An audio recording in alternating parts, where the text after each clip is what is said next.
the way this song was written, this might be interesting. Um, the way this song got written was that I ripped off another tune. I was at a song swap with some, like a hootenanny actually. We were just all sitting around in a bar playing around one microphone, me and some of the guys from Session Americana up in Boston, some songwriter friends, and we were doing that thing where it's, kind of late night and we were just playing cover tunes. And I remember I had a great mandolinist, Sean Staples, was in the room, and I thought, let me do that Dylan tune, "She Belongs to Me," but I'm going to do it in 6/8, so that it is at least there's some interesting new thing happening. And I went, she got everything she needs. She's an artist. She don't look back. She got everything she needs. She's an artist. She don't look back. She can take the dark out of the nighttime, turn the daytime black. And then, you have good improvisers who can come along and add bits to it. And it was a nice little moment. And I also thought, well, why don't I just write my own lyric to that and turn the 2-chord from major to minor? And so that's how I wrote the Knuckleball Suite. And it was originally, it is a warm summer evening, I can just hear the Knuckleball Suite. It's a warm summer evening, I can just hear the Knuckleball Suite. I hear the clover hum along, I can hear the rain clouds finding their feet. And that's how it was written. So we have the 1 chord is just open, and it'll sound just like open G tuning capoed in the 2nd fret. But because the bottom string, it's actually open F, and then it's capoed up on the 4th fret, all that sounds like an A major chord. And then we've got that low A waiting for us. So your 1 chord is right there. And then your 2 chord, that's an easy way to make it. But as it happens, because this string is essentially longer than the others, right under your thumb is the note for the 4 chord, the D. And then if you wanted to play an E major, you'd get it there, and that would be one way. That's a straight up 6 minor chord, in this case F sharp minor, but I'm always fond of throwing in the G sharp into an F sharp minor for that sound. And then we don't actually use 5 or 6 minor in this tune, but the 2 minor you get at, you'd have to be there, or here you could get it at there, but now there's no good way to get around the capo and fret, and also we want to do things as simply as possible. So I just find the 2 minor chord here, which is the one you'd use if you were playing in open G shapes to begin with. That's a very common 2 minor chord. And there they are.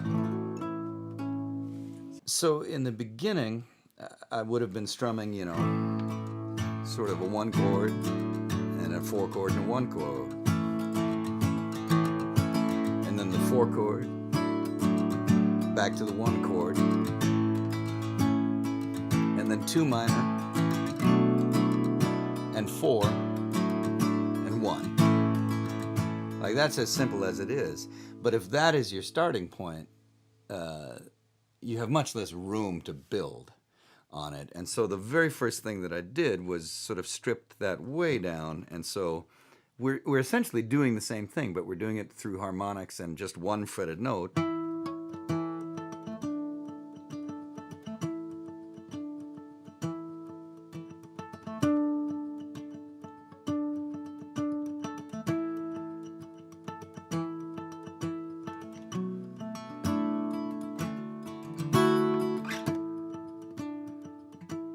And one of the ways that you can get away with doing it that bare bones is that the melody has notes that you're not playing, and so the melody tells the listener much more emphatically what chords we're really using.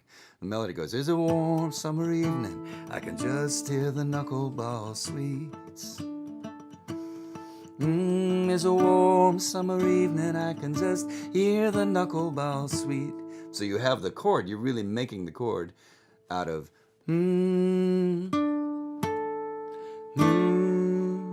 We've got the 4 chord utterly covered there because you got the major third is being sung, and so that telegraphs to the audience, oh, I get it, 4 chord.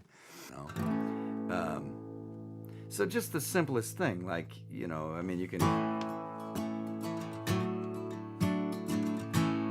go from that 1 chord to the 4 chord, and then to the 4 chord, and then back to the 1 chord. Well, now you have 149 ways to do it.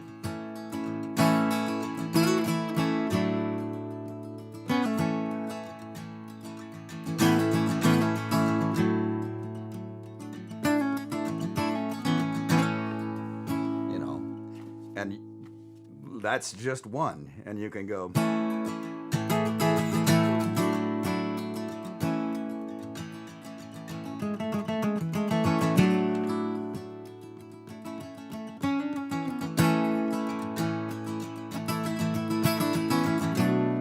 And then heaven help you when you get to, you know, to that.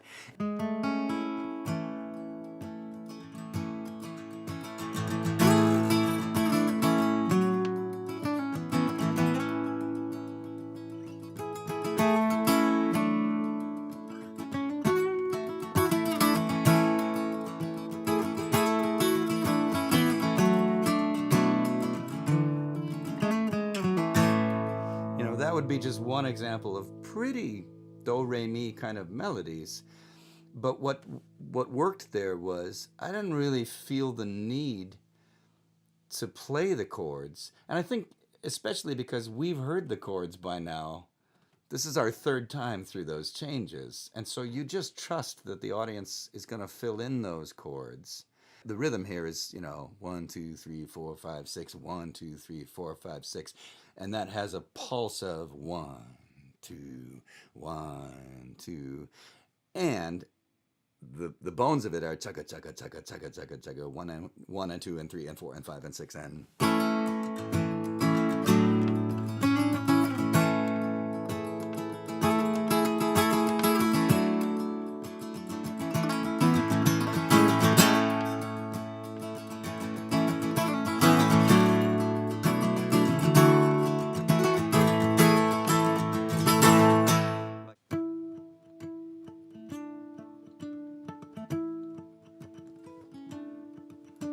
It's a warm summer evening, I can just hear the knuckleball sweet. It's a warm summer evening, I can just hear the knuckleball sweet. I can hear the clover hum along and the rain clouds finding their feet.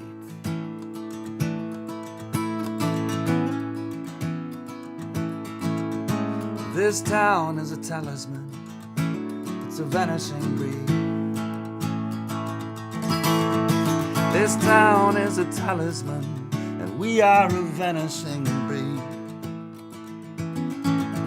But our song is a first-tier viola, lost in the weeds.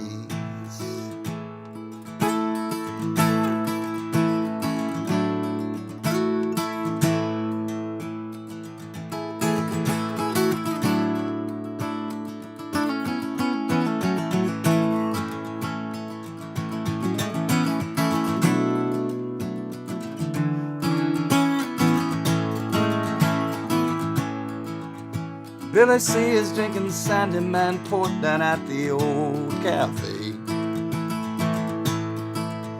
Billy C. is drinking Sandyman port down at the old cafe. While the little river goes by slow, the little river, it likes it that way. Sally's barefoot in the backyard, calling out to that star above the pine. She's barefoot in the backyard, calling out to that star above the pine. For once the star answers, Sal, you were the wine, you were the wine, you were the wine, you were the wine.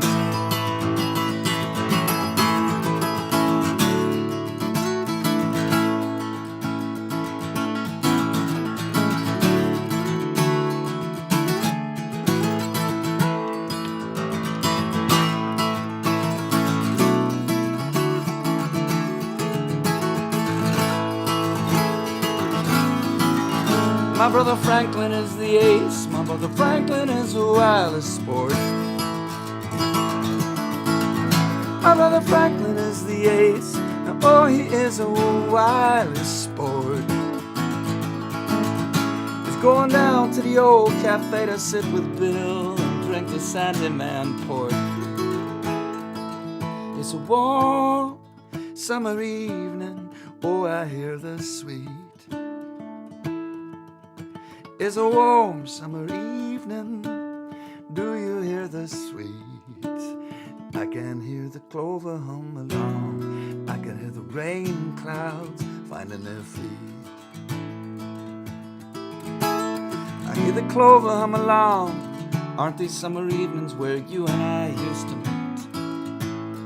All of these warm summer evenings are where we once and again shall on.